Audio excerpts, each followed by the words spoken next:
ಮೋದಿ ಸರ್ಕಾರವನ್ನು ಟೀಕಿಸುವ ಭರದಲ್ಲಿ ಪ್ರತ್ಯೇಕ ರಾಷ್ಟ್ರದ ಬಗ್ಗೆ ಸಂಸದ ಡಿಕೆ ಸುರೇಶ್ ಅವರು ಹೇಳಿಕೆಯನ್ನ ಕೊಟ್ಟಿದ್ರು. ಈ ವಿವಾದ ಈಗಾಗಲೇ ಬಹಳ ದೊಡ್ಡದಾಗಿದೆ. ಮಲ್ಲಿಕಾರ್ಜುನ ಖರ್ಗೆ, ಸಿಎಂ ಸಿದ್ದರಾಮಯ್ಯ ಸೇರಿದಂತೆ ಕಾಂಗ್ರೆಸ್ನ ದಿಗ್ಗಜ ನಾಯಕರು ಕೂಡ ಸುರೇಶ್ ಅವರ ಹೇಳಿಕೆಯನ್ನು ಖಂಡಿಸ್ತಾ ಇದ್ದಾರೆ. ನಿರ್ಮಲಾ ಸೀತಾರಾಮನ್, ಜೋಶಿ ಸೇರಿದಂತೆ ಕೇಂದ್ರ ಸಚಿವರು ಕೂಡ ಆಕ್ರೋಶವನ್ನು ಹೊರಹಾಕ್ತಾ ಇದ್ದಾರೆ. ಇಷ್ಟೆಲ್ಲದರ ಮಧ್ಯೆ ಸುರೇಶ್ ಸಂಸದ ಸ್ಥಾನದ ಅನರ್ಹತೆಗೂ ಸ್ಪೀಕರ್ಗೆ ದೂರು ಹೋಗಿದೆ. ಈಗ ತಮ್ಮನ ರಕ್ಷಣೆಗೆ ಡಿಕೆ ಶಿವಕುಮಾರ್ ದೆಹಲಿ ಚಲೋ ಅಸ್ತ್ರವನ್ನ ಪ್ರಯೋಗಿಸಿದ್ದಾರೆ.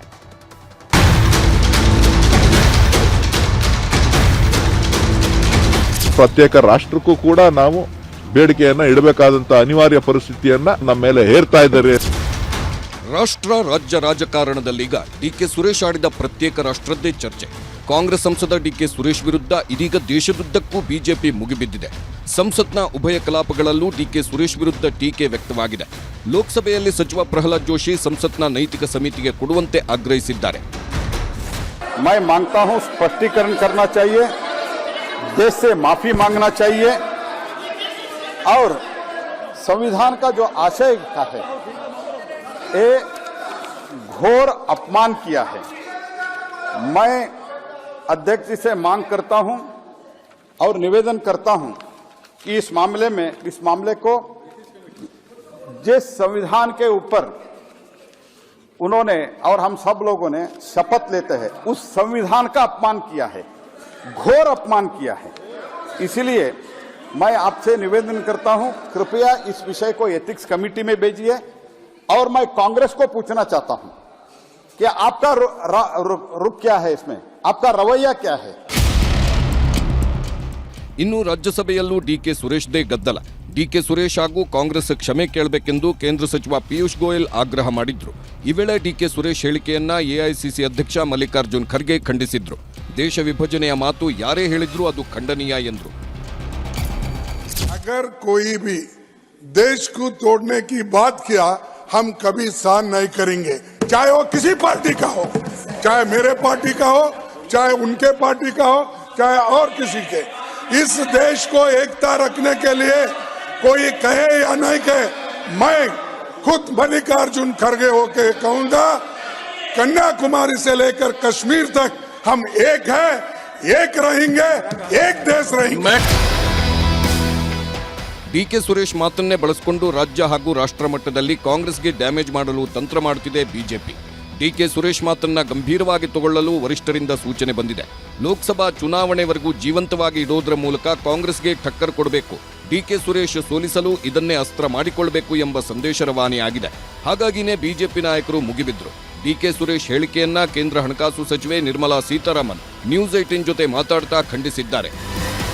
A Congress party member in the Lok Sabha today, meaning he is a sitting Lok Sabha member, and a brother of a deputy chief minister in Karnataka, also speaks in separatist voice. So anti-Hindu is one, anti-Hindu activity is another, which also is happening in Karnataka incidentally, which is what I find utterly shocking. ಈಗಾಗಲೇ ದೇಶದಲ್ಲಿ ಕರ್ನಾಟಕದಲ್ಲೇ ಪ್ರತಿನಿತ್ಯ ಬಿರಿಯಾನಿ ಊಟ ಮಾಡಿಸಿ ರಾಹುಲ್ ಗಾಂಧಿಯವರ ಭಾರತ್ ಜೋಡೋ ಯಾತ್ರೆ ಮಾಡಿದ್ರು.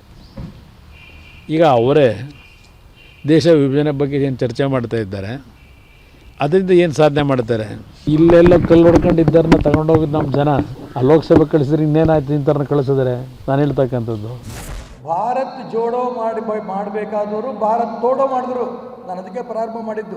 ಹಿಂದೂಸ್ತಾನ ಪಾಕಿಸ್ತಾನವನ್ನು ಹೊಡೆದಿದ್ದಾರು ಇದೇ ಕಾಂಗ್ರೆಸ್ಸಿಗರು. ಆದರೆ ಬಜೆಟ್ ಸಂದರ್ಭದಲ್ಲಿ ತನ್ನ ವೈಯಕ್ತಿಕ ಅಸ್ತಿತ್ವವನ್ನು ತೋರಿಸ್ಕೊಡೋಕ್ಕೆ ಡಿ ಕೆ ಶಿವಕುಮಾರ್ ಮಾಡಿದ್ದೆ, ಡಿ ಕೆ ಸುರೇಶ್ ಮಾಡಿದ್ದಿನ ಡಿ ಕೆ ಸುರೇಶ್ ಅವರು ಶಿವಕುಮಾರ್ ಅವರು ಬೆಂಬಲ ಸೂಚಿಸಿದ್ದಾರೆ. ಬಿಜೆಪಿ ಹೀಗೆ ಮುಗಿಬೀಳುತ್ತಲೇ ಸುರೇಶ್ ಪರವಾಗಿ ನಿಂತಿದೆ ಇಡೀ ಕಾಂಗ್ರೆಸ್. ನಿನ್ನೆ ಸಿಎಂ ಸಿದ್ದರಾಮಯ್ಯನವರು ಡಿಕೆ ಸುರೇಶ್ ಹೇಳಿಕೆಯನ್ನ ಖಂಡಿಸಿದ್ರು. ಆದರೆ ಇತರೆ ನಾಯಕರು ಮಾತ್ರ ಕೇಂದ್ರದಿಂದ ನಮಗೆ ಪದೇ ಪದೇ ಆಗ್ತಿರೋ ಅನ್ಯಾಯದ ವಿರುದ್ಧ ಕೂಗು ಇದು ಎಂದು ಸುರೇಶ್ ಪರವಾಗಿ ನಿಂತರು. ಡಿಕೆ ಸುರೇಶ್ ಅವರು ಹೇಳಿದ್ದು ಹೀಗೆ ದಕ್ಷಿಣ ಭಾರತದ ರಾಜ್ಯಗಳು ನಾವು ಇಷ್ಟೆಲ್ಲ ನಮ್ಮ ಪಾಲಿನ ತೆರಿಗೆಯನ್ನ ಇವತ್ತು ಕೇಂದ್ರ ಸರ್ಕಾರ ಕೊಡ್ತೀವಿ, ಇದಾಗಿನೂ ಕೂಡ ನಮಗೆ ಯಾವುದೇ ರೀತಿಯ ಪರಿಹಾರ ದೊರಕ್ತಾ ಇಲ್ಲ. ಆ ದಕ್ಷಿಣ ರಾಜ್ಯಗಳು ಏನು ಒಳ್ಳೆ ಪರ್ಫಾರ್ಮೆನ್ಸ್ ಮಾಡಿರ್ತೀವಿ ಆ ಪರ್ಫಾರ್ಮೆನ್ಸ್ ಮಾಡಿದ ತಕ್ಕಂತೆ ಅವ್ರಿಗೆ ಹಣ ಸಿಗಬೇಕು ಆ್ಯಕ್ಚುಲಿ. ಅದನ್ನು ಒಯ್ದು ಇವತ್ತು ದಿವಸ ಇವರು ಉತ್ತರದ ರಾಜ್ಯಗಳಿಗೆ ಕೊಡ್ತಾರೆ ಅಂತೇಳಿ ತಮ್ಮ ಒಂದು ಬೇಸರವನ್ನು ವ್ಯಕ್ತಪಡಿಸಲಿಕ್ಕೆ ಆ ಮಾತನ್ನು ಹೇಳಿದ್ದಾರೆ. ಅಲ್ರಿ, ಹೈಯೆಸ್ಟ್ ರೆವಿನ್ಯೂ ಎಲ್ಲಿಂದ ಹೋಯ್ತದ್ರಿ ಗೌರ್ಮೆಂಟ್ ಆಫ್ ಇಂಡಿಯಾಗೆ? ಎಷ್ಟೋ ಸಾರಿ ಅವ್ರಿಗೆ ಅನ್ಯಾಯ ಮಾಡ್ತಾರೆ ನಮಗೆ. ಹೈಯೆಸ್ಟ್ ಹೊಡೆದಿಲ್ಲ. ಅವ್ರು ಹೇಳ್ತಾ ಇರೋದು ನಮಗೆ ನೀವು ಈ ಥರ ವಂಚನೆ ಮಾಡ್ತಿದ್ರೆ ಹಿಂದಿ ಏರಿಕೆ ಮಾಡ್ತಾರಂತೆ, ನಮಗೆ ಒಂದೇ ಒಂದು ನಾವು ಕೊಡ್ತಕ್ಕಂಥ ರೆವಿನ್ಯೂಗೆ ತಕ್ಕಂಥ ಪಾಲು ಕೊಡೋದಿಲ್ಲ. ರೆವಿನ್ಯೂ ಇಲ್ಲದೆ ಇರ್ತಕ್ಕಂಥ ರಾಜ್ಯಗಳಿಗೆ ಎಷ್ಟು ವರ್ಷದಿಂದ ಕೊಡೋದು? ಗುಜರಾತ್ಗೆ ಎಷ್ಟು ಕೊಡೋದು? ಉತ್ತರ ಪ್ರದೇಶಕ್ಕೆ ಎಷ್ಟು ಕೊಡೋದು? ನೋಯಲ್ವಾ ಸಂಸದನಿಗೆ? ಕನ್ನಡದ ಗಂಡು ಮಗ ಅವನು ಚೆನ್ನಾಗಿ ಮಾತಾಡಿದ್ದಾನೆ. ಸೌತ್ ಇಂಡಿಯನ್ಗೆ ಏನು ರೆವಿನ್ಯೂ ಕಲೆಕ್ಷನ್ ಆಗುತ್ತೆ, ನಮಗೆ 2014 ಇಸ್ವಿಗಿಂತ ಮುಂಚೆ ನಮಗೇನು ದುಡ್ಡು ಸಿಗ್ತೈತೆ ಆ ಪಾಲ್ ಸಿಗ್ತಲ್ಲ. ಹಂಗಾಗಿ ಸೌತ್ ಇಂಡಿಯಾಗಳಿಗೆ ಡೆವಲಪ್ಮೆಂಟ್ ದುಡ್ಡು ಕಮ್ಮಿ ಬರ್ತಾ ಇದೆ. ಅದ್ರ ಮೇಲೆ ಅವ್ರು ಏನು ಹೇಳಿದ್ದಾರೆ ಆ ಪ್ರಶ್ನೆಗೆ ನಾನು ಉತ್ತರ ಕೊಡಲ್ಲ, ನೀವು ಅವ್ರನ್ನ ಕೇಳಿ.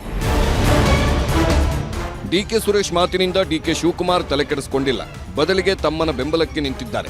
ಯಾವ ಮಟ್ಟಿಗೆ ಅಂದ್ರೆ ಸುರೇಶ್ ಆಡಿರೋ ಮಾತಿನಿಂದ ಆಗ್ತಿರೋ ಡ್ಯಾಮೇಜ್ ಕಂಟ್ರೋಲ್ಗೆ ಡಿಕೆ ಶಿವಕುಮಾರ್ ಪ್ಲಾನ್ ಮಾಡಿದ್ದಾರೆ. ಒಂದೇ ಕಲ್ಲಿಗೆ 2 ಹಕ್ಕಿ ಹೊಡೆಯೋ ಪ್ಲಾನ್ ಹಾಕಿ ಕೇಂದ್ರದಿಂದ ಪದೇ ಪದೇ ರಾಜ್ಯಕ್ಕೆ ಆಗ್ತಿರೋ ಅನ್ಯಾಯದ ವಿರುದ್ಧ ದೆಹಲಿಯಲ್ಲಿ ಧರಣಿ ಮಾಡಲು ನಿರ್ಧರಿಸಲಾಗಿದೆ. ಸುರೇಶ್ ಮಾಡಿದ ಡ್ಯಾಮೇಜ್ ಕಂಟ್ರೋಲ್ಗೆ ಡಿಕೆ ತಂತ್ರ ಹೆಣೆದಿದ್ದಾರೆ. ಅನ್ಯಾಯದ ವಿರುದ್ಧ ದೆಹಲಿಯಲ್ಲೇ ಹೋರಾಟಕ್ಕೆ ಪ್ಲಾನ್ ಮಾಡಲಾಗಿದೆ. ರಾಜ್ಯದ ಪಾಲಿನ ತೆರಿಗೆ ಹಣ ಕೇಳುವುದಕ್ಕೆ ಕೇಂದ್ರಕ್ಕೆ ಟೀಮ್ ಹೋಗಲಿದೆ. ತೆರಿಗೆ ಹಣ, ಪರಿಹಾರ, ಅನುದಾನಕ್ಕೆ ದಿಲ್ಲಿಯಲ್ಲೇ ಪಟ್ಟು ಹಿಡಿದು ಧರಣಿ ಮಾಡಲು ನಿರ್ಧರಿಸಲಾಗಿದೆ. CM Siddaramaiah, DCM DK Shivakumar ಸಾರಥ್ಯದಲ್ಲಿ ಶಾಸಕರು, ಸಚಿವರು, ಎಂಎಲ್ಸಿಗಳು, ಕಾರ್ಪೊರೇಟರ್ಗಳು ದೆಹಲಿಗೆ ಹೋಗಲಿದ್ದಾರೆ. ಫೆಬ್ರವರಿ 6ರಂದು ದೆಹಲಿಗೆ, ಫೆಬ್ರವರಿ 7ರಂದು ಬೃಹತ್ ಧರಣಿ ಮಾಡಲಿದ್ದಾರೆ. ರಾಜ್ಯಕ್ಕಾಗಿ ಪಕ್ಷಭೇದ ಮರೆತು ಬನ್ನಿ ಎಂದು ಆಹ್ವಾನ ಕೊಟ್ಟಿದ್ದು ಬಿಜೆಪಿ ಸಂಸದರು, ಜೆಡಿಎಸ್ ನಾಯಕರಿಗೂ ಡಿಕೆ ಆಹ್ವಾನ ನೀಡಿದ್ದಾರೆ. ನಾನು ರಿಕ್ವೆಸ್ಟ್ ಮಾಡಿದ್ದೆ ಬರಬೇಕು, ತಮ್ಮ ನೋಡಬೇಕು ಅಂತ ಅಂದ್ಬಿಟ್ಟು ಇವನ್ನೆಲ್ಲ ತಿಳಿಸ್ಬೇಕು ಅಂತ. ಸೊ ಇನ್ನ ನಮ್ಗೇನು ಅದರಿಂದ ಉತ್ತರ ಸಿಕ್ಲಿಲ್ಲ. ಅಟ್ಲೀಸ್ಟ್ ಈಗಾರು ಏನಾದ್ರು ನಮಗೆ ಹಣ ಬಿಡುಗಡೆ ಆಗ್ತದೆ ಅಂತೇಳಿ ನಾವು ಯೋಚನೆ ಮಾಡಿದ್ವು. ಇಲ್ಲಿವರೆಗೂ ₹1 ಹಣ ಕೂಡ, ಬರಗಾಲದ ಹಣ ಕೂಡ ಬರಲಿಲ್ಲ. ಸೊ ಈಗಿರೋಂಥ ಸಂದರ್ಭದಲ್ಲಿ ನಮಗೆ ಅನಿವಾರ್ಯತೆ ಹೋರಾಟ. ಯಾವ ರೀತಿ ಹೋರಾಟ? ಸೊ ಕರ್ನಾಟಕ ಸರ್ಕಾರ ಮುಖ್ಯಮಂತ್ರಿಗಳ ನೇತೃತ್ವದಲ್ಲಿ ನಾವೆಲ್ಲ 136+2 138 ಶಾಸಕರು 6ನೇ ತಾರೀಕು ರಾತ್ರಿ ದೆಹಲಿಗೆ ತಲುಪಿ 7ನೇ ತಾರೀಕು ಬೆಳಗಡೆ ನಾವೆಲ್ಲ ದೆಹಲಿಲಿ ನಮ್ಮ ಪ್ರತಿಭಟನೆಯನ್ನ ವ್ಯಕ್ತಪಡಿಸಬೇಕು. ಎಲ್ಲರಿಗೂ ಕರ್ನಾಟಕ ರಾಜ್ಯ ಯಾರ್ಯಾರಿಗೆ ಹಿತ ಕಾಪಾಡಬೇಕು ಅಂತೇಳಿ ಭಕ್ತಿ, ಭಾವನೆ, ಪ್ರೀತಿ, ಗೌರವ ಇದೆ.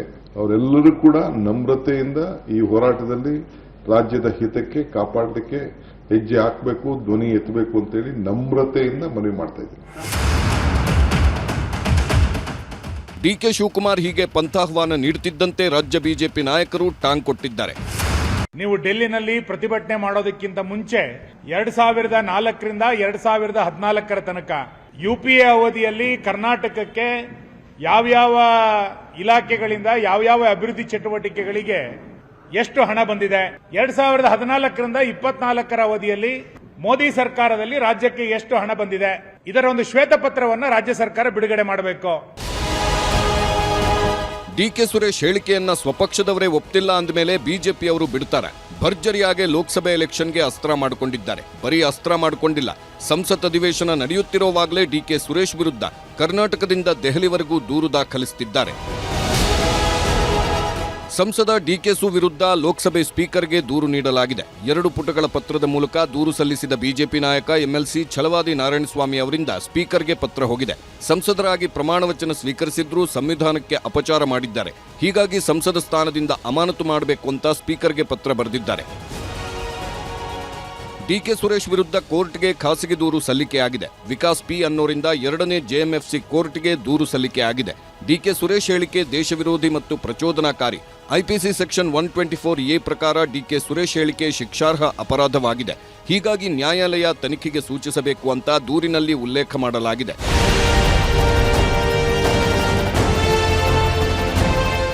ಕೇಂದ್ರ ಸರ್ಕಾರದಿಂದ ಬಾಕಿ ತೆರಿಗೆ ಹಣ ಬಂದಿಲ್ಲ ಅಂತಿದೆ ಕಾಂಗ್ರೆಸ್ ನಿಜ. ಆದ್ರೆ ರಾಜಕೀಯಕ್ಕಾಗಿ ಟೀಕೆ ಮಾಡಬೇಕೇ ಹೊರತು ದೇಶ ಒಡೆಯೋ ಮಾತಾಡುವುದು ತಪ್ಪಲ್ವಾ ಅನ್ನೋದು ಎಲ್ಲರ ಪ್ರಶ್ನೆ. ಈ ಪ್ರಶ್ನೆಗಳಿಗೆ ಸದ್ಯಕ್ಕೆ ಕಾಂಗ್ರೆಸ್ನವರ ಹತ್ರನೂ ಸ್ಪಷ್ಟವಾದ ಉತ್ತರ ಇಲ್ವಲ್ಲ ಅನ್ನೋದೇ ಬೇಸರ. Bureau report, news 18. ಲೋಕಸಭೆ ಎಲೆಕ್ಷನ್ ನಡೆದರೆ ಈ ಬಾರಿ ಬಿಜೆಪಿಗೆ 400 ಸ್ಥಾನ ಸಿಗಲಿದೆ. ಇದು ಬಿಜೆಪಿಯವರು ಮಾಡ್ತಾ ಇರುವಂತಹ ಘೋಷಣೆ ಅಲ್ಲ. ಈ ಮಾತನ್ನು ಹೇಳಿರುವಂಥದ್ದು ಕಾಂಗ್ರೆಸ್ನ AICCಯ ಅಧ್ಯಕ್ಷ ಹಾಗೂ ಇಂಡಿಯಾ ಕೂಟದ ಪ್ರಧಾನಿ ಅಭ್ಯರ್ಥಿ ಅಂತಲೂ ಕೂಡ ಕರೆಸ್ಕೊಳ್ತಾ ಇರುವಂತಹ ಮಲ್ಲಿಕಾರ್ಜುನ ಖರ್ಗೆಯವರು ಬಾಯಿ ತಪ್ಪಿ ಹೇಳಿದ್ರು, ವ್ಯಂಗ್ಯವಾಗಿ ಹೇಳೋಕೆ ಹೋದ್ರು ಅನ್ನುವಂಥದ್ದು ಕೂಡ ಅಷ್ಟೇ ಬಹಳ ಮುಖ್ಯವಾದಂಥ ಅಂಶ. ಖರ್ಗೆಯವರ ಹೇಳಿಕೆ ಈಗ ಎಲ್ಲ ಕಡೆ ಚರ್ಚೆಗೆ ಗ್ರಾಸವಾಗಿದೆ.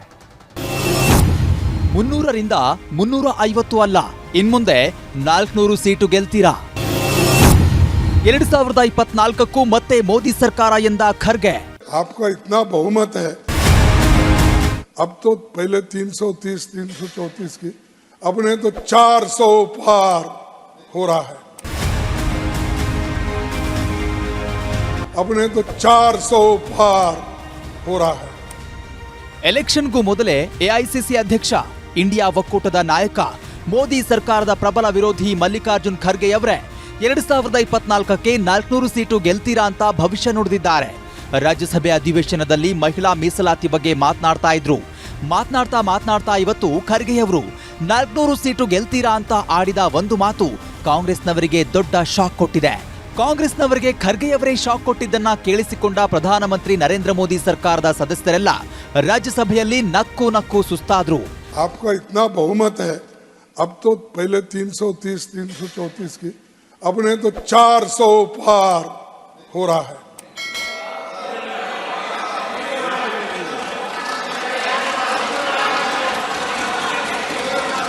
अरे 400, अरे तुम सुन के आओ सर, मेरा दावा है ये लोग ठहर के चुन के आने दो सब.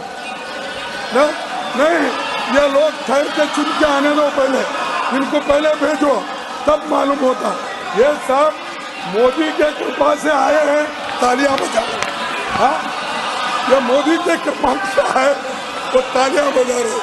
ठीक है, हम देखो MLA लड़े, MP लड़े, आज आखिरी वक्त इस राज्यसभा में यहाँ के लोग तो पूरा मोदी जी के आशीर्वाद से ही आए हैं. माननीय खड़गे जी ने आज वाकई में सत्य कहा और सत्य के अलावा कुछ सही कहा, उसको प्रूव कर दिया. I think never a leader of opposition has been so applauded. It's a record. आपके बयान की इतनी तारीफ की जा रही है. देखो, मेरे बयान की तारीफ में मैं वो भी समझता हूँ, तो यानी अपने आप को ढोल बजा रहे हैं. 400 आएंगे 5. भाई आपके आने हैं, हाँ आपके आने हैं, तो ये सब क्यों नहीं कर रहे? अब आप इस बार 100 भी पार नहीं कर सकेंगे. ರಾಜ್ಯಸಭೆ ಅಧಿವೇಶನದಲ್ಲೇ ಮಲ್ಲಿಕಾರ್ಜುನ್ ಖರ್ಗೆ ಅವರು ಬಿಜೆಪಿಗೆ 400 ಸೀಟು ಅಂತ ಭವಿಷ್ಯ ನುಡಿದು ಬಿಟ್ರು. ಆಮೇಲೆ ತಡವರಿಸಿಕೊಂಡು ತಮ್ಮ ಹೇಳಿಕೆಗೆ ಟರ್ನಿಂಗ್ ಕೊಟ್ಟು 100 ಸೀಟು ಗೆಲ್ಲಲ್ಲ ಬಿಡಿ ಅಂತ ಟ್ವಿಸ್ಟ್ ಅನ್ನು ಕೊಟ್ರು. ರಾಜ್ಯಸಭೆ ಅಧಿವೇಶನ ಮುಗಿಸಿ ಹೊರಬಂದ ಪ್ರಧಾನಿ ನರೇಂದ್ರ ಮೋದಿ ದೆಹಲಿಯಲ್ಲಿ ಭಾರತ್ ಮೊಬಿಲಿಟಿ ಗ್ಲೋಬಲ್ ಎಕ್ಸ್ಪೋನಲ್ಲಿ ಭಾಗಿಯಾದ್ರು. ಸಮಾವೇಶದಲ್ಲಿ ಮತ್ತೆ 3ನೇ ಅವಧಿಗೂ ನಮ್ಮ ಸರ್ಕಾರ ಬರುತ್ತೆ ಅಂತ ಖುಷಿಯಲ್ಲೇ ಭವಿಷ್ಯನೂ ನುಡಿದ್ರು. ಆಗ ಜನರಿಂದ ಶಿಳ್ಳೆ ಚಪ್ಪಾಳೆ ಬಂತು. और आज मेरी दूसरी टर्म में मैं देख रहा हूं कि खासी मात्रा में प्रगति हो रही है और मुझे विश्वास है कि तीसरी टर्म में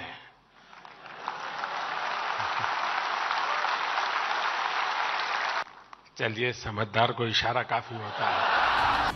ಕಾಂಗ್ರೆಸ್ ನಾಯಕರೇ ಬಿಜೆಪಿಗೆ ಬಹುಮತ ಕೊಟ್ಟಾಗಿದೆ. ಚುನಾವಣೆಗೂ ಮೊದಲೇ ಬಿಜೆಪಿಗೆ 400 ಸೀಟು ಅಂತ ಭವಿಷ್ಯ ನುಡಿದಿದ್ದಾರೆ. ಇನ್ನೇನಿದ್ರೂ ಎಲೆಕ್ಷನ್ ಘೋಷಣೆ ಆಗಬೇಕು. ಜನ ವೋಟು ಹಾಕಿ ಖರ್ಗೆಯವರ ಹೇಳಿಕೆಯನ್ನ ಸತ್ಯ ಮಾಡ್ತಾರಾ ಇಲ್ವಾ ಅನ್ನೋದು ಸದ್ಯಕ್ಕಿರುವ ಕುತೂಹಲ. Bureau report, news 18. ರಾಜಕೀಯದಲ್ಲಿ ಯಾರೂ ಕೂಡ ಶಾಶ್ವತ ಶತ್ರುಗಳಲ್ಲ, ಯಾರೂ ಕೂಡ ಶಾಶ್ವತ ಮಿತ್ರರು ಅಲ್ಲ ಅನ್ನುವಂಥ ಮಾತಿದೆ. ಆದರೆ ಕುಮಾರಸ್ವಾಮಿ ಹಾಗೂ ಚಲುವರಾಯಸ್ವಾಮಿ ಅವರ ವಿಷಯದಲ್ಲಿ ನಡೀತಾ ಇರುವಂತಹ ಬೆಳವಣಿಗೆಯನ್ನು ನೋಡ್ತಾ ಇದ್ದರೆ ಏನೇನು ಯಾವ್ಯಾವ ಸ್ವರೂಪದಲ್ಲಿ ಇವರು ಮಾತನಾಡ್ತಾ ಇದ್ದಾರೆ ಅನ್ನುವಂಥದ್ದನ್ನು ಊಹಿಸೋದಕ್ಕೂ ಕೂಡ ಸಾಧ್ಯ ಇಲ್ಲ. ಮಂಡ್ಯದ ಕೆರಗೋಡು ವಿಷಯದಲ್ಲಿ ಶುರುವಾದಂತಹ ವಾಕ್ಸಮರ ಈಗ ವೈಯಕ್ತಿಕ ಟೀಕೆಗೆ ದಾರಿ ಮಾಡಿಕೊಟ್ಟಿರುವಂಥದ್ದು ಮತ್ತು ಅಲ್ಲಿಗೂ ಕೂಡ ತಂದು ನಿಲ್ಲಿಸಿದೆ. ಇವೆಲ್ಲದರ ಮಧ್ಯೆ ಕುಮಾರಸ್ವಾಮಿಯವರ ಕೇಸರಿ ಶಾಲು ಮಾಜಿ ಪ್ರಧಾನಿ ದೇವೇಗೌಡರ ಬೇಸರಕ್ಕೂ ಕಾರಣವಾಗಿದೆ. ನಾನು ಇವರಿಂದ ನಾನು ಲೀಡರ್ ಆಗಿಲ್ಲ, ನೋಡಿದ್ದೀವಿ ಹತ್ತಿರದಿಂದ. ದೇವೇಗೌಡರಿಗೋಸ್ಕರ ನಾವು ತಾಳ್ಮೆಗಿದ್ದೀವಿ. ಏನದ್ರ ಅರ್ಥ? ದೇವೇಗೌಡರ ಹೆಸರಿಲ್ಲದೆ ಇತ್ತು, ಇವರಿಗೆ ನಾನು ಅದರ ಅಪ್ಪನಂಗೆ ಹೇಳ್ತೀನಿ. ಏನು ಮಾಡ್ಬೇಕು ಮಾಡಕ್ಕೆ ಹೇಳಿ. ಮಂಡ್ಯ ಕೆರಗೋಡು ಹನುಮಧ್ವಜ ವಿವಾದ ನಡೆದು ವಾರದ ಬಳಿಕ ಕೆರಗೋಡು ಗ್ರಾಮ ಸಹಜ ಸ್ಥಿತಿಯತ್ತ ಮರಳಿದೆ. ಆದರೆ ಮುನ್ನೆಚ್ಚರಿಕೆ ಕ್ರಮವಾಗಿ ಪೊಲೀಸರು ಗ್ರಾಮದಲ್ಲೇ ಬೀಡು ಬಿಟ್ಟಿದ್ದು ಧ್ವಜಸ್ತಂಭದ ಬಳಿ ಸೆಕ್ಷನ್ 144 ಮುಂದುವರೆದಿದೆ. ಆದರೆ ಮಂಡ್ಯದಲ್ಲಿ ಮಾಜಿ ಸಿಎಂ ಕುಮಾರಸ್ವಾಮಿ ಮತ್ತು ಮಾಜಿ ಸಚಿವ ಚಲುವರಾಯಸ್ವಾಮಿ ನಡುವೆ ವಾಕ್ಸಮರ ಜೋರಾಗ್ತಿದೆ. ಚಲುವರಾಯಸ್ವಾಮಿ ಎಲ್ಲಿಂದ ಯಾವ ಪಕ್ಷದಿಂದ ಬೆಳೆದಿದ್ದಾರೆ ಅಂತ ತಿಳಿದು ಮಾತನಾಡಲಿ ಎಂದರು ಕುಮಾರಸ್ವಾಮಿ. ಇದಕ್ಕೆ ಚಲುವರಾಯಸ್ವಾಮಿ ತಿರುಗೇಟು ನೀಡಿದ್ದಾರೆ. ಕುಮಾರಸ್ವಾಮಿ ಅವರಿಂದ ನಾನು ಲೀಡರ್ ಆಗಿಲ್ಲ, ದೇವೇಗೌಡರ ಮೇಲಿನ ಗೌರವಕ್ಕಾಗಿ ಮಾತ್ರ ಸುಮ್ಮನಿದ್ದೀನಿ. ಕುಮಾರಸ್ವಾಮಿ ಕೈಯಲ್ಲಿ ನನ್ನ ಹಣೆಬರಹ ಬರೆಯೋಕೆ ಆಗುತ್ತಾ ಅಂತ ತಿರುಗೇಟು ನೀಡಿದ್ದಾರೆ. ಕುಮಾರಸ್ವಾಮಿ ಮಂಡ್ಯ ಅಭಿವೃದ್ಧಿ ಮಾಡಿದ್ದರೆ 8 ಜನ ಯಾಕೆ ಸೋಲ್ತಿದ್ರು ಅಂತ ಪ್ರಶ್ನೆ ಮಾಡಿದ್ದಾರೆ. ಇದಕ್ಕೆ ಕುಮಾರಸ್ವಾಮಿ ಏನ್ ಮಾಡೋಕ್ ಸಾಧ್ಯ ಅಂತ ಸವಾಲ್ ಹಾಕಿದ್ದಾರೆ. ನನಗೆ ಹೇಳೋದು ಭಾಳ ಚೆನ್ನಾಗಿ ಗೊತ್ತಿದೆ. ಇವರಿಂದ ನಾನು ಲೀಡರ್ ಆಗಿಲ್ಲ. ದೇವೇಗೌಡರಿಗೋಸ್ಕರ ನಾವು ತಾಳ್ಮೆಯಿಂದಿದ್ದೀವಿ. ದೇವೇಗೌಡರು ಈ ರಾಜ್ಯದ ಪ್ರಧಾನಿ. ದೇವೇಗೌಡರಿಗೆ ನಾವು ಜೊತೆಲಿದ್ದು ಕೆಲಸ ಮಾಡಿದವರು. ದೇವೇಗೌಡರಿಗೋಸ್ಕರ ನಾವು ಗೌರವ ನಡ್ಕೋತಾ ಇದ್ದೀವಿ. ದೇವೇಗೌಡರ ಹೆಸರಿಲ್ಲದೆ ಇತ್ತು ಇವರಿಗೆ ನಾನು ಅದರ ಅಪ್ಪನಂಗೆ ಹೇಳ್ತೀನಿ. ಏನು ಮಾಡ್ಬೇಕು ಮಾಡಕ್ಕೆ ಹೇಳಿ? ಏನು ದೇವೇಗೌಡರ ಮುಖ ನೋಡ್ಕೊಂಡು ಏನು ಸುಮ್ಮನೆ ಅವ್ರು ಏನಕ್ಕೆ? ಏನದ್ರ ಅರ್ಥ ನೋಡಿದ್ದೀವಿ ಹತ್ತಿರದಿಂದ. ಯಾಕೆ ಬಂದರು, ಏನು ಕತೆಗಳನ್ನ, ಏನು ನನಗೆ ಅವ್ರ ಜೊತೆ ಚರ್ಚೆ ಮಾಡಬೇಕು, ಅದರ ಅವಶ್ಯಕತೆ ಇಲ್ಲ. ನನಗೇನು ಎದುರಾಳಿನ. ಮಂಡ್ಯದಲ್ಲಿ ಹನುಮಧ್ವಜ ಗಲಾಟೆ ಮಧ್ಯೆ ಬಿಜೆಪಿಯವರು ಪಾದಯಾತ್ರೆ ನಡೆಸಿದ್ರು. ಆಗ ಕುಮಾರಸ್ವಾಮಿ ಕೇಸರಿ ಶಾಲ್ ಹಾಕೊಂಡು ಬಂದಿದ್ರು. ಇದಕ್ಕೆ ಚಲುವರಾಯಸ್ವಾಮಿ ವ್ಯಂಗ್ಯ ಮಾಡಿದ್ರು. ಅಷ್ಟೇ ಅಲ್ಲ, ಕಾಂಗ್ರೆಸ್ ನಾಯಕರು ಸಾಮಾಜಿಕ ಜಾಲತಾಣಗಳಲ್ಲಿ ಮನಸೋ ಇಚ್ಛೆ ಟೀಕಿಸಿದ್ರು. ಕುಮಾರಸ್ವಾಮಿ ಮೇಕಪ್ ಕಿಟ್ನಲ್ಲಿ ಇನ್ನೂ ಎಷ್ಟು ಬಣ್ಣಗಳಿವೆ ಅಂತೆಲ್ಲ ಲೇವಡಿ ಮಾಡಿದ್ರು. ಆದ್ರಿವತ್ತು ಕುಮಾರಸ್ವಾಮಿ ಕೇಸರಿ ಶಾಲು ಹಾಕಿದ್ದಕ್ಕೆ ಸ್ವತಃ ದೇವೇಗೌಡರೇ ಬೇಸರ ಹೊರಹಾಕಿದ ಪ್ರಸಂಗ ನಡೆಯಿತು. ಬಿಜೆಪಿ ಅಂದ್ರೆ ಮುಂದೆನೂ ಹಾಕೋಬಹುದಾ? ಏನ್ ಸಮಸ್ಯೆ ಏನಿಲ್ಲ ಅಂತ ಹಾಕ್ಬಾರ್ದು. ನಮ್ದು ಅವರಿಂದ ಹೋಗುವಾಗ ನಮ್ದು ಹಾಕ್ಬಾರ್ದು. ಮಂಡ್ಯದಲ್ಲಿ ಧರ್ಮದಂಗಲ್ ಶುರುವಾಯಿತು. ವಾರ ಕಳೆದ ಮೇಲೆ ಎಲ್ಲವೂ ಶಾಂತವಾಗ್ತಿದೆ. ಆದರೆ ರಾಜಕಾರಣಿಗಳ ರಾಜಕೀಯ ಹೇಳಿಕೆಗಳು ಮಾತ್ರ ಕಡಿಮೆ ಆಗ್ತಿಲ್ಲ. ಲೋಕಸಭೆ ಎಲೆಕ್ಷನ್ ಟೈಮ್ನಲ್ಲಿ ಜೋರಾಗ್ತಾನೇ ಇದೆ. ಅದರಲ್ಲೂ ಜೆಡಿಎಸ್ಗೆ ಮಂಡ್ಯ ಕ್ಷೇತ್ರ ಸಿಗುತ್ತೆ, ಕುಮಾರಸ್ವಾಮಿಯವರೇ ಮಂಡ್ಯ ಅಭ್ಯರ್ಥಿ ಆಗ್ತಾರೆ ಅನ್ನೋ ಸುದ್ದಿ ದೊಡ್ಡ ಚರ್ಚೆ ಆಗ್ತಿದೆ. ಹಾಗಾಗಿನೇ ಇಷ್ಟೆಲ್ಲ ಪಾಲಿಟಿಕ್ಸ್ ಅನ್ನೋದು ಮಂಡ್ಯದ ಹಳ್ಳಿಯಲ್ಲೂ ಆಗ್ತಿರೋ ಚರ್ಚೆ. Bureau report, news 18. ಬಾಲಿವುಡ್ನ ಮಾದಕ ನಟಿ, ವಿವಾದಿತ ಲೇಡಿ ಪೂನಂ ಪಾಂಡೆ ಒಂದಲ್ಲ ಒಂದು ಸ್ವರೂಪದಲ್ಲಿ ಅವರು ಹೇಳಿಕೆಗಳನ್ನು ಕೊಟ್ಟು ಚಾಲೆಂಜ್ಗಳನ್ನು ಹಾಕ್ತಾ ಇದ್ದಂಥದ್ದು ಸುದ್ದಿ ಆಗ್ತಾ ಇದ್ದಂಥ ಎಲ್ಲರೂ ಕೂಡ ಗೊತ್ತಿದ್ದಾರೆ. ಆದರೆ ಅವರು ಈಗ ತಮ್ಮ 32ನೇ ವಯಸ್ಸಿಗೆ ಸಾವಿಗೀಡಾಗಿದ್ದಾರೆ. ಸರ್ವಿಕಲ್ ಕ್ಯಾನ್ಸರ್ನಿಂದಾಗಿ ಜೀವ ಬಿಟ್ಟಿದ್ದಾರೆ. ಪೂನಂ ಪಾಂಡೆ ಸಾವಿಗೆ ಕಾರಣವಾದಂತಹ ಗರ್ಭಕಂಠದ ಕ್ಯಾನ್ಸರ್ ಎಷ್ಟು ಮಾರಕ, ಮಹಿಳೆಯರ ಪಾಲಿಗೆ ಎಷ್ಟು ಡೇಂಜರಸ್. ಮತ್ತು ಈ ನಿಟ್ಟಿನಲ್ಲಿ ಈಗಾಗಲೇ ಕೇಂದ್ರ ಸರ್ಕಾರ ನೋಡಿ ನಿನ್ನೆ ಮಧ್ಯಂತರ ಬಜೆಟ್ ಮಂಡನೆ ಮಾಡುವಂಥ ಸಂದರ್ಭದಲ್ಲೂ ಕೂಡ ಈ ಒಂದು ಲಸಿಕೆ ಅಭಿಯಾನವನ್ನು ಆರಂಭಿಸ್ತೀವಿ ಅನ್ನುವಂತಹ ಭರವಸೆಯನ್ನು ಕೂಡ ಕೊಟ್ಟಿತ್ತು. ಇದು ಈ ಗರ್ಭಕಂಠ ಕ್ಯಾನ್ಸರ್ ಇಷ್ಟೊಂದು ಮಾರಕ ಅನ್ನುವಂಥದ್ದಕ್ಕೆ ದ್ಯೋತಕವಾಗಿಯೂ ಕೂಡ ನಮ್ಮ ಕಣ್ಣೆದುರುಗಡೆ ಇರುವಂಥದ್ದು. ಅದರ ಬಗ್ಗೆ ಒಂದು ವರದಿಯನ್ನು ನಿಮಗೆ ತೋರಿಸ್ತೀನಿ.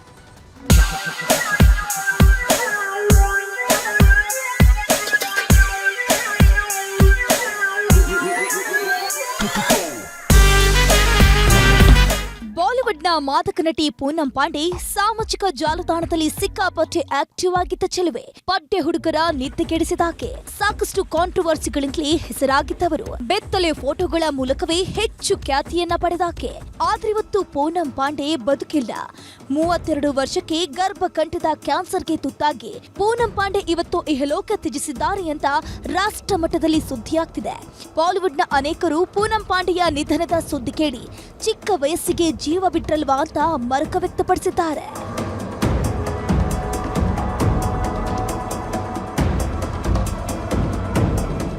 ಮಾದಕ ನಟಿ, ಮಾಡೆಲ್ ಪೂನಂ ಪಾಂಡೆ ನಿಧನರಾಗಿದ್ದಾರೆ. ಈ ನಡುವೆ ಇದೇ ನಟಿ ಕನ್ನಡದ ಸಿನಿಮಾವೊಂದರಲ್ಲಿಯೂ ಸೊಂಟ ಬಳಕಿಸಿದ್ರು.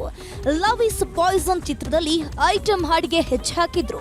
ಹಳ್ಳಿ ಹೈದ ಪ್ಯಾಟೆಗೆ ಬಂದ ಶೋನಾ ವೆನ್ನರ್ ರಾಜೇಶ್ ಈ ಚಿತ್ರದ ನಾಯಕನಾಗಿ ನಟಿಸಿದ್ದ. ಸಿನಿಮಾ ಬಿಡುಗಡೆಗೂ ಮುನ್ನವೇ ರಾಜೇಶ್ ಕೂಡ ಸಾವನ್ನಪ್ಪಿದ್ದ. ಈಗ ಪೂನಂ ಪಾಂಡೆ ಗರ್ಭಕಂಠದ ಕ್ಯಾನ್ಸರ್ನಿಂದ ಸಾವನ್ನಪ್ಪಿದ್ದಾರೆ ಅಂತ ಸುದ್ದಿಯಾಗಿದೆ. ಮೂಲತಃ ಉತ್ತರ ಪ್ರದೇಶದವರಾದ ಪೂನಂ ಪಾಂಡೆ ಕಾನ್ಪುರದ ತಮ್ಮ ನಿವಾಸದಲ್ಲಿ ಕೊನೆಯುಸಿರೆಳೆದಿದ್ದಾರೆ.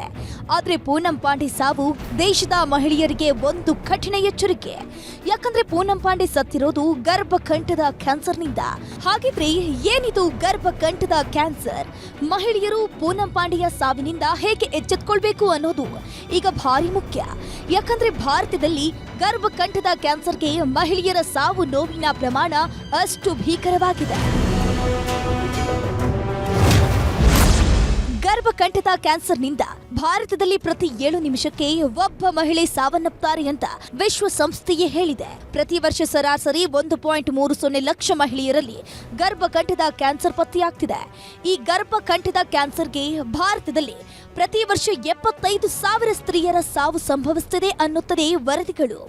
ವಿಶ್ವದಲ್ಲಿ ಗರ್ಭಕಂಠದಿಂದ ಹೆಚ್ಚು ಮಹಿಳೆಯರ ಸಾವು ಸಂಭವಿಸೋದ್ರಲ್ಲಿ ಭಾರತಕ್ಕೆ 2ನೇ ಸ್ಥಾನ. ಅಂದಹಾಗೆ ಗರ್ಭಕಂಠ ಕ್ಯಾನ್ಸರ್ ಗೊತ್ತಾಗೋದೇ 100ರಲ್ಲಿ ಒಬ್ಬ ಮಹಿಳೆಯರಿಗೆ ಮಾತ್ರ. ಇದಕ್ಕೆ ಕಾರಣ ನಿರ್ಲಕ್ಷ್ಯ. ಋತುಚಕ್ರ ಸಮಯದಲ್ಲಿ ಹೊಟ್ಟೆ ನೋವು, ಋತುಚಕ್ರ ಸಮಸ್ಯೆ ಅಂತ ನಿರ್ಲಕ್ಷ್ಯ ಮಾಡೋರು ಹೆಚ್ಚು.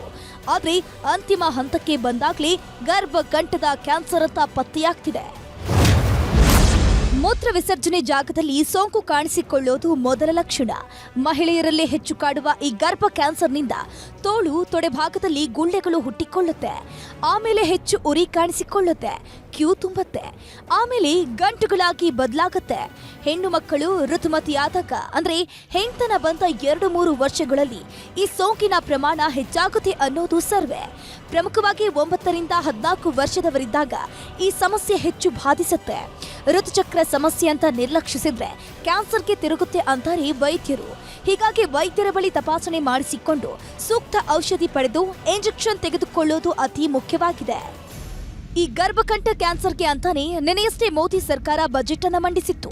ಬಜೆಟ್ನಲ್ಲಿ ಹಣಕಾಸು ಸಚಿವೆ ನಿರ್ಮಲಾ ಸೀತಾರಾಮನ್ ದೇಶದಲ್ಲಿರುವ 9ರಿಂದ 14 ವರ್ಷ ವಯಸ್ಸಿನ ಬಾಲಕಿಯರಿಗೆ ಕಡಿಮೆ ದರದಲ್ಲಿ ಗರ್ಭಕಂಠ ಕ್ಯಾನ್ಸರ್ ನಿರೋಧಕ ಲಸಿಕೆ ನೀಡೋದಾಗಿ ಘೋಷಣೆ ಮಾಡಿದ್ರು.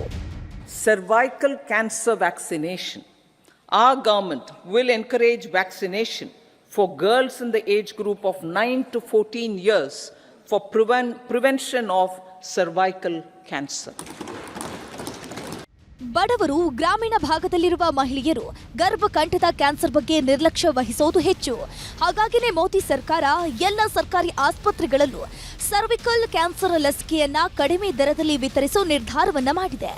ಏನೇ ಆಗಲಿ, 32 ವರ್ಷದ ಪೂನಂ ಪಾಂಡೆ ಗರ್ಭಕಂಠದ ಕ್ಯಾನ್ಸರ್ಗೆ ಬಲಿಯಾಗಿದ್ದು ಮಾತ್ರ ದುರಂತ. Bureau report, news 18. ಅಮೆರಿಕ ಹಾಗೂ ಭಾರತದ ಮಧ್ಯೆ 4 ಶತಕೋಟಿಯ ಡ್ರೋನ್ಗೆ ಸಂಬಂಧಿಸಿದಂತಹ ಮಹತ್ವದ ಒಪ್ಪಂದ ಆಗಿತ್ತು. ಈಗ ಆ ಒಪ್ಪಂದಕ್ಕೆ ಜೀವ ಬಂದಿದೆ. ಭಾರತೀಯ ಸೇನೆಗೆ ಬಲ ತುಂಬುವುದಕ್ಕೆ ಅಮೆರಿಕದ ಚಾಲಾಕಿ ಡ್ರೋನ್ಗಳು ಬರ್ತಾ ಇವೆ.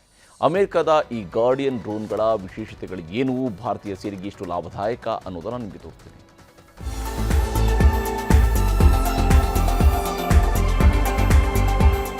ಭಾರತಕ್ಕೆ ಅಮೆರಿಕದಿಂದ 31 ಅತ್ಯಾಧುನಿಕ MQ-9B ಗಾರ್ಡಿಯನ್ ಡ್ರೋನ್ಗಳು ಬರ್ತಿದೆ. ಭಾರತೀಯ ರಕ್ಷಣಾ ಪಡೆಗೆ ಹೊಸ ಶಕ್ತಿ ತುಂಬಲು ಈ MQ-9B guardian ಡ್ರೋನ್ಗಳನ್ನು America ಕಳಿಸ್ಕೊಡ್ತಿದೆ.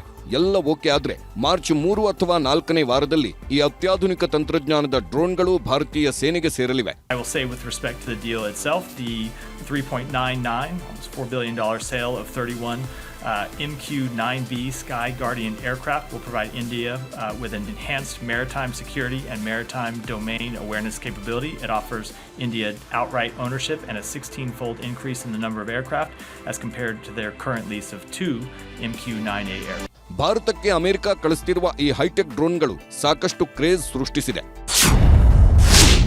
General Atomix aeronautical systems ನಿರ್ಮಾಣ ಮಾಡಿರುವ ಡ್ರೋನ್ಗಳಿವು. 161 ಗ್ಲೋಬಲ್ ನ್ಯಾವಿಗೇಷನ್ ಸಿಸ್ಟಮ್ಸ್ ಇದೆ. 28 ಕಿಲೋಮೀಟರ್ ದೂರದಲ್ಲಿ ಶತ್ರು ಅಡಗಿದ್ರೂ ಕಂಡು ಹಿಡಿಯುತ್ತೆ. 35 L3 ಕಮ್ಯುನಿಕೇಷನ್ಸ್ ಇಂಟೆಲಿಜೆನ್ಸ್ ವ್ಯವಸ್ಥೆ ಇದೆ. ಅಂದ್ರೆ ಮೈಕ್ನಲ್ಲಿ ಸೈನಿಕರು ಹೇಳಿದ್ದನ್ನು ಕೇಳುವ ಟೆಕ್ನಾಲಜಿ ಈ ಡ್ರೋನ್ನಲ್ಲಿದೆ. 16 ಇಂಟೆಲಿಜೆನ್ಸ್ ಸೆನ್ಸಾರ್ ಸೂಟ್ ಫೈರಿಂಗ್ ಕ್ಷಿಪಣಿಗಳಿವೆ. ಸಣ್ಣ ವ್ಯಾಸದ 16 ಲೇಸರ್ ಬಾಂಬ್ಗಳಿರುವ ಡ್ರೋನ್ ಇದಾಗಿದೆ. ಅಮೆರಿಕದ ಈ MQ-9B ಡ್ರೋನ್ಗಳಿಂದ ಭಾರತಕ್ಕೆ ಏನ್ ಲಾಭ ಅನ್ನೋದನ್ನ ನೋಡೋಣ. 2020ರಲ್ಲಿ ಪ್ರಧಾನಿ ಮೋದಿ ಅಮೆರಿಕ ಪ್ರವಾಸದ ವೇಳೆ ಆಗಿದ್ದ ಒಪ್ಪಂದ ಇದು. ಸೆಪ್ಟೆಂಬರ್ 26, 2023ಕ್ಕೆ 2 ಡ್ರೋನ್ಗಳನ್ನು ತರಿಸಿ ಯಶಸ್ವಿ ಪರೀಕ್ಷೆ ನಡೆಸಿತ್ತು ಭಾರತೀಯ ಸೇನೆ. 13,000 ಗಂಟೆಗಳಷ್ಟು ನಿರಂತರ ಕಾರ್ಯಾಚರಣೆ ನಡೆಸುವ ಶಕ್ತಿಶಾಲಿ ಅನ್ನೋದು ಪ್ರೂವ್ ಆಗಿತ್ತು.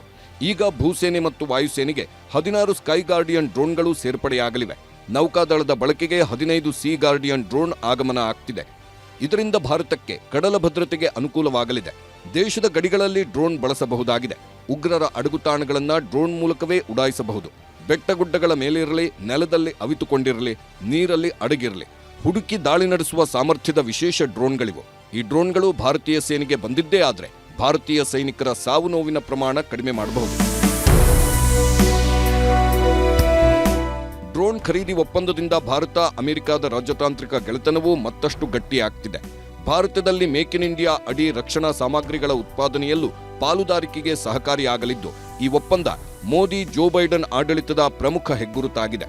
ಒಂದೆಡೆ ಸಾಂಪ್ರದಾಯಿಕ ಶತ್ರು ಪಾಕಿಸ್ತಾನ, ಗಡಿಯಲ್ಲಿ ಪದೇ ಪದೇ ಕಾಲು ಕೆರೆಯುತ್ತಿರುವ ಚೀನಾ, ಇಸ್ರೇಲ್ ಗಾಜಾ ಯುದ್ಧದ ಬಳಿಕ ಸಮುದ್ರ ಮಾರ್ಗದಲ್ಲಿ ಭಾರತಕ್ಕೆ ಹೌತಿ ಬಂಡುಕೋರರ ಕಾಟ, ಖಲಿಸ್ತಾನಿ ಭಯೋತ್ಪಾದಕರ ಬೆದರಿಕೆಗಳು ಬೇರೆ. ಹಾಗಾಗಿನೇ ಭಾರತ ಮತ್ತು ಅಮೆರಿಕ ನಡುವಿನ ಈ ರಕ್ಷಣಾ ಒಪ್ಪಂದ ಅತ್ಯಂತ ಮಹತ್ವ ಪಡೆದುಕೊಂಡಿದೆ.